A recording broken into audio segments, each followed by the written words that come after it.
Assalamualaikum. Tujuan video ni saya buat untuk tunjuk macam mana nak set up Kali Linux menggunakan ISO file. Okay. So benda pertama yang kita kena buat, kita kena download ISO file. ISO file kita akan ambil daripada bahagian ni, bare metal ni. Klik bare metal dan klik pada net installer. Make sure kita ambil untuk 64 bit punya, okey. Sebab sekarang ni semua PC rasanya semua pakai 64 bit, tak ada yang 32 bit lah. 32 bit kalau ada ni rasanya boleh upgrade lah kot. Alright, okey. Kita ambil 64 bit ni, klik pada ikon download ni untuk download ke dalam PC kita lah. Saya dah download dah ISO ni. So korang download dulu dan kita jumpa lepas korang dah siap download. Okey. Okey. Lepas korang dah download tu, buka korang punya VirtualBox dan klik pada new. Kat sini boleh letak lah apa nama yang korang nak. Saya letak Kali Linux je, simple. Lepas tu pilih dekat mana korang nak save VM ni. Macam dekat Windows mungkin pas ni akan tunjuk C:/program file ke apa benda ke. Tapi macam Linux dia akan tunjuk macam ni lah. Dan saya tak nak save dekat sini, saya nak save di tempat lain. So saya boleh pilih lah, klik kat sini dan klik ada.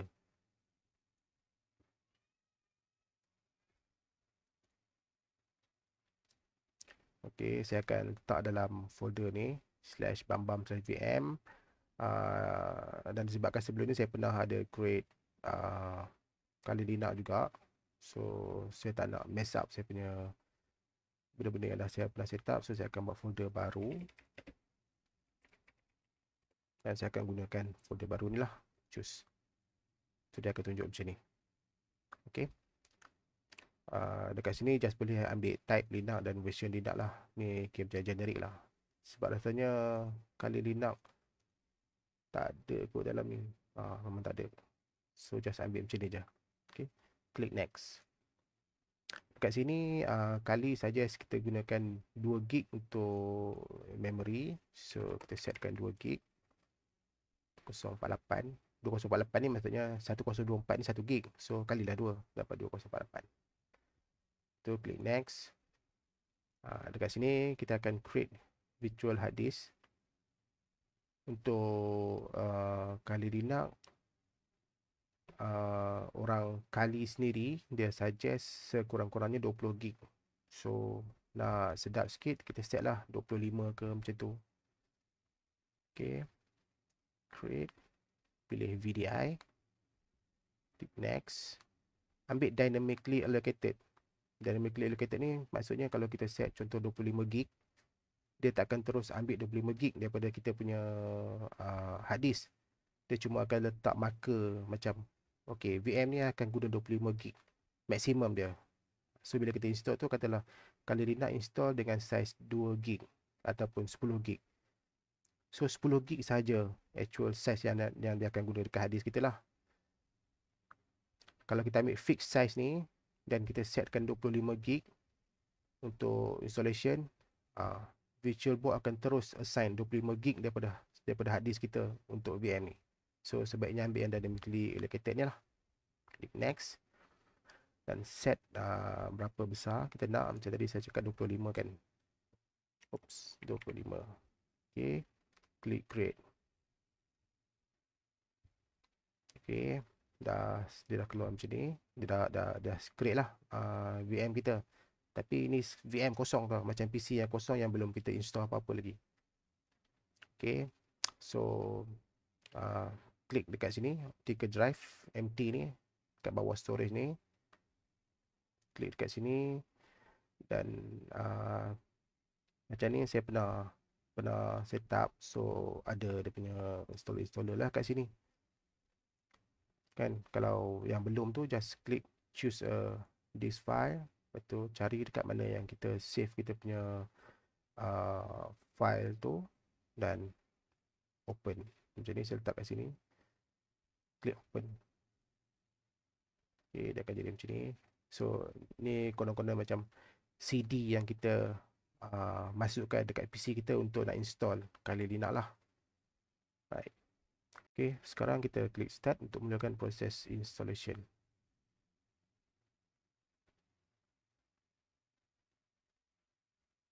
Okay, kat sini kita boleh pilih sama ada nak graphical install ataupun install melalui, dia bukan terminal, dia macam skrin biru tu. Lagi ringan lah sebenarnya, tapi untuk tutorial ni saya akan tunjuk graphical install lah. Okay, pilih graphical install.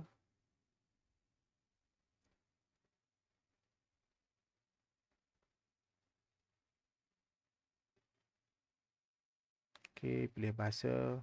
Kalau nak pilih bahasa Melayu pun terpulang lah, tapi saya prefer English sebab term dalam English tu lagi mudah untuk saya faham. Okay, klik continue. Ini tak ada apa ni, dia cuma bagi tahu bila kita klik dalam VM ni, dia akan capture kita punya clicking tu lah. Just klik je capture ni. Okay. So bila kita klik capture ni, kalau pasal tengok kita dah tak boleh nak keluar daripada VM ni. Kalau nak keluar, kita kena tekan host key, dia panggil host key untuk VirtualBox, dan host key tu biasanya control button sebelah kiri. Macam ni saya tekan control button. Oh bukan, sebelah kanan. Sebelah kanan. Sekarang ni dia release balik dah saya punya cursor. Dan bila saya klik balik kat dalam ni, dia akan capture lagi sekali. So apalah, memang kita nak set up, capture dulu. Klik on continue dan pilih negara. Dan saya selalu set betul lah. Saya set Malaysia. Kalau nak set tempat lain ke, boleh je, tak ada masalah. Klik sikit Malaysia, klik on continue. Dan locals ni macam benda-benda yang akan tentukan kita punya adalah benda-benda macam kita punya masa, kita punya tarikh, semua tu benda-benda macam tu lah. So by default saya saja ambil yang ni je. Ni yang macam standard lah. Okay, klik on continue. Keyboard kat Malaysia memang kita guna American English lah. Kita tak guna keyboard yang pelik-pelik tu. Okay, maksudnya yang kalau keyboard kita dekat row atas tu dia tulis QWERTY, ambil American English. Okay, klik on continue. Tunggu dia detect kita punya installation media ISO kita tadi, dan dia akan load semua required benda daripada ISO tu. Okay, kita tunggu sekejap.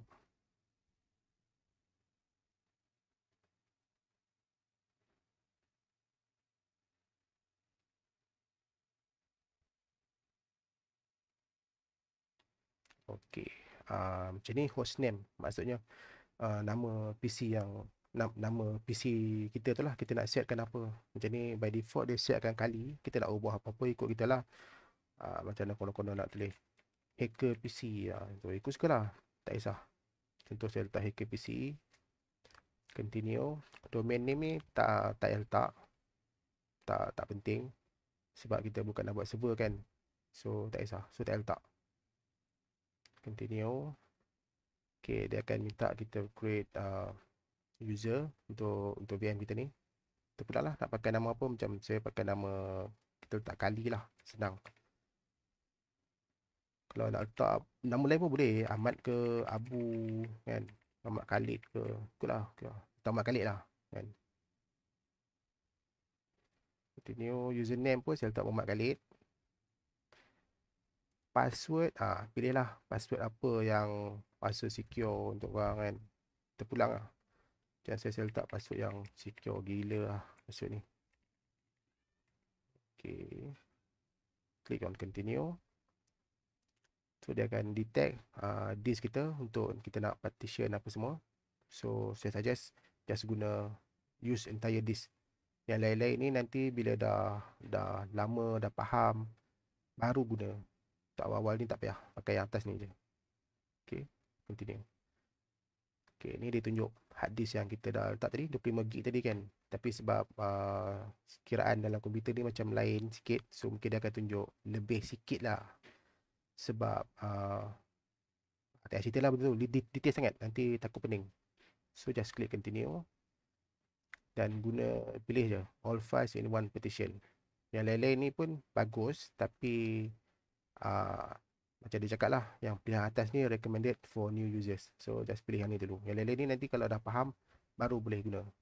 Okay, click on continue. Okay, dia dah adjust kita punya partition tu. Dia akan letak 25GB untuk keseluruhan sistem kita. Dan dia tambah 1GB tu untuk swap. Swap ni macam kalau dekat Windows saya tak pastilah dia punya apa yang sama tu, tapi dia lebih kepada untuk macam virtual memory lah. Virtual memory. Okay, macam bila RAM kita penuh, kata RAM kita 2GB dan RAM kita dah cecah 60%. Masuk je 61%, dia akan start hantar proses-proses yang tengah running ke swap untuk ada spare dekat actual RAM kita. Okay, tak apa, yang tu tak happening sangat. Just make sure klik dekat sini, finish partitioning and write changes to this, dan klik continue. Okay, dia akan tanya sekali lagi untuk confirmation, betul ke nak write the changes to this. Kita klik yes, betul, continue. Okay, tunggu dia install apa semua, ambil masa sikit. So saya akan lajukan part ni, kita sambung lepas dah siap install.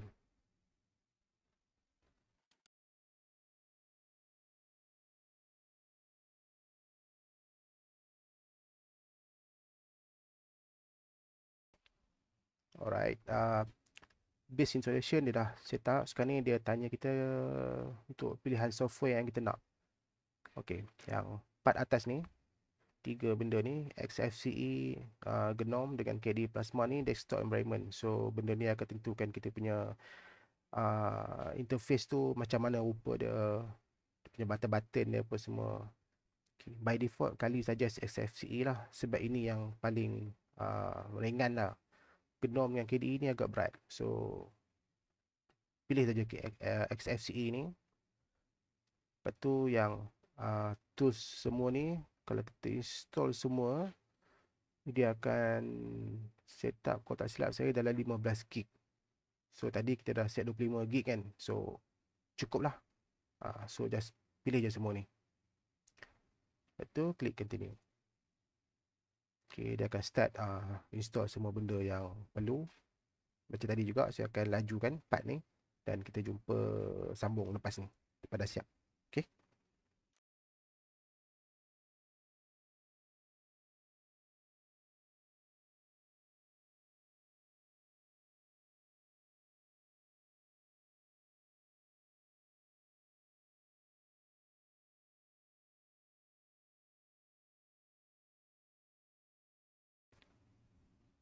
Okay, segala jenis software dia dah install. Sekarang ni dia nak install apa ni, Grub Bootloader. Bootloader ni macam bila kita on kita punya PC daripada BIOS, sebelum dia nak masuk ke dalam Linux punya kernel, dia akan lalu dia panggil bootloader lah. Bootloader ni dekat sini macam contoh kita ada install Kali Linux, lepas tu kita buat dual boot lah, katakan Kali Linux dengan Ubuntu contohnya. So Grub ni akan jadi tempat untuk kita tentukan kita nak boot ke mana, ke Kali Linux ke dalam Ubuntu ke. Faham tak? Dia macam gateway lah, macam permulaan sebelum kita masuk ke dalam. So sekarang ni dia tanya kat mana kita nak install Grub ni. So by default kita just install kat primary drive lah. Boleh juga install ke tempat lain, tapi tu topik yang agak advance lah. Untuk yang ni kita just install dekat primary drive, klik yes dan klik continue. Dan pilih kita punya first drive lah. So kalau kita ada banyak storage, dia akan tunjuk banyak. Kita ambil yang first kali. Yang first kali dia akan tunjuk macam ni lah, dev STA ni. Okay, klik on continue. Okay, tunggu kejap, dia akan install Grub sekejap je ni sepatutnya.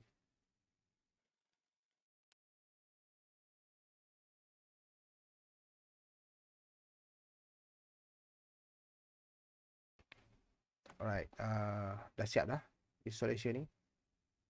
Okay, sekarang ni dia akan, bila kita klik continue ni, dia akan reboot kita punya VM ni dan masuk ke dalam kita punya Kali Linux. Okay, jom.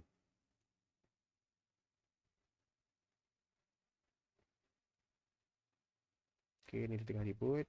Okay, kita ada pilihan. Dekat sini lah yang kata grab tadi tu, bootloader. So kalau kita ada banyak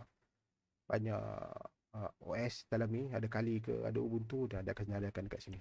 Okay, just pilih Kali Linux.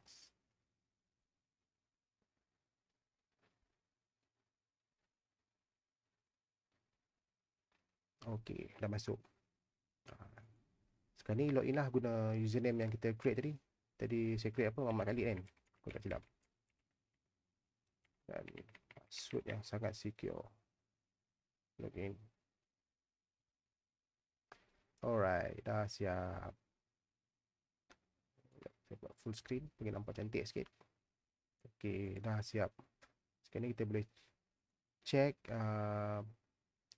berapa actual size yang kita gunakan. Sekejap saya besarkan font ni bagi nampak sikit. Cukup besar ni kot. Jadi kita check guna DFH. DF ni maksudnya disk file system ni tu lah, untuk nak listkan semua storage yang kita ada dan berapa size total dan berapa size yang kita gunakan dan berapa free size. Okay, kita kat sini kita boleh tengok nampak ni. Ini hard disk kita lah dalam VM ni. So tadi kita set 25 GB kan. Pak actual usage dia cuma 9.4, so 10 GB je lah. Still ada 13 GB untuk kita nak guna, nak letak dokumen ke apa benda ke semua. So 25 GB tu dah cun lah size dia. Kalau boleh spend besar lagi bagus lah. Okey, itu sahaja untuk tutorial macam mana nak install Kali Linux dalam VirtualBox menggunakan ISO. Oh, saya terlupa lah tadi untuk ada benda yang saya lupa nak set up. Kejap ni lah. Sepatutnya CPU saya setkan kepada 2. Cuma tadi masa installation saya terlupa nak tunjuk macam mana nak set up CPU tu. Okey, sekarang kita power off dulu kita punya VM ni. Okey, dah power off, kita pergi ke setting dan pergi ke sistem. Okey, dekat processor ni setkan kepada 2. 2 ni macam minimum suggestion daripada team Kali Linux sendiri lah. Okay, klik OK dan boleh test lah. Kalau tengok start break.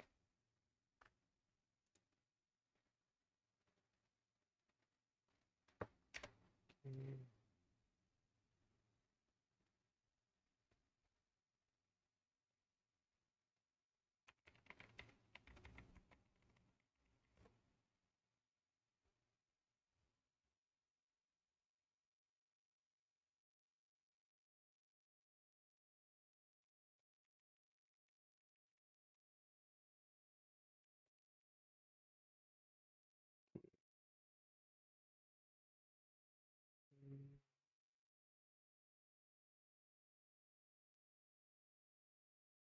Okay, dah setkan ada 2.